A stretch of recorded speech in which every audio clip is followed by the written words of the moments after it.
The last time Lou had felt genuine fear was when the god of terror had imprisoned his son. He'd thought nothing could be worse, though seeing the lengths Fenton had gone to made his blood run cold.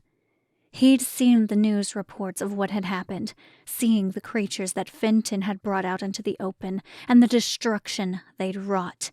The thought of what Fenton would do next horrified him. Lou could feel the pull, calling him to the place where he was most needed, New York City. What could have happened? Fenton and the Veilmen were both elsewhere, so who?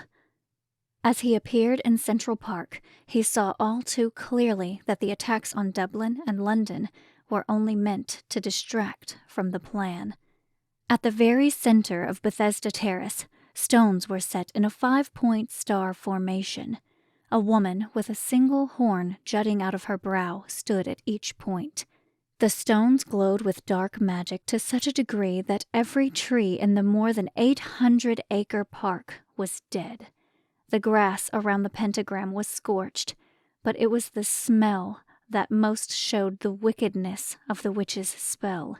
It was a metallic scent, and a teenage girl lay at the center of the star with a gaping wound in her neck. He watched in panic-stricken fascination as a slit formed in the air. Through the slit he saw Tir na Nog. The witches had torn a hole through the veil itself to reveal the other world to humanity.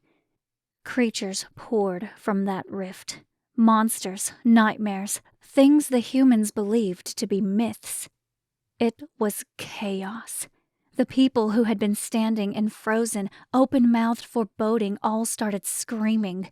They ran for their lives, none of them aware they made themselves targets in doing so. And the warrior king drew his spear. Lou was used to war, though it had been many years since he'd had to fight in the human realm. It was far different from how it had been in medieval times. Very few people believed in the old legends, so seeing a host of dead souls formed into a humanoid shape, or the specters that ascended from the ground, or the werewolves who howled and hunted, it was nothing they could have even guessed was possible. Lou drew his arm back and launched his spear at one of those werewolves, its fiery length piercing the creature in the center of its skull. The spear flew back, landing in Lou's hand as he took aim at another monster. But as he let the spear fly, he felt something next to him shift. He glanced to the side, and his mouth fell open. Quinlan, Tyne, Eli, and James were all there.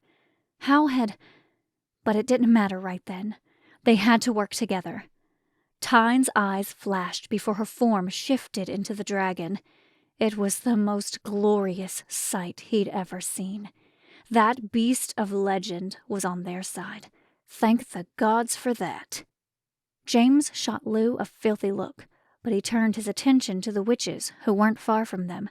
In an instant, a dark storm cloud formed over them and a bolt of lightning forked down, breaking the pentagram and making the witches fall back. When they turned their attention away from the opening they'd created, Lou's blood ran cold.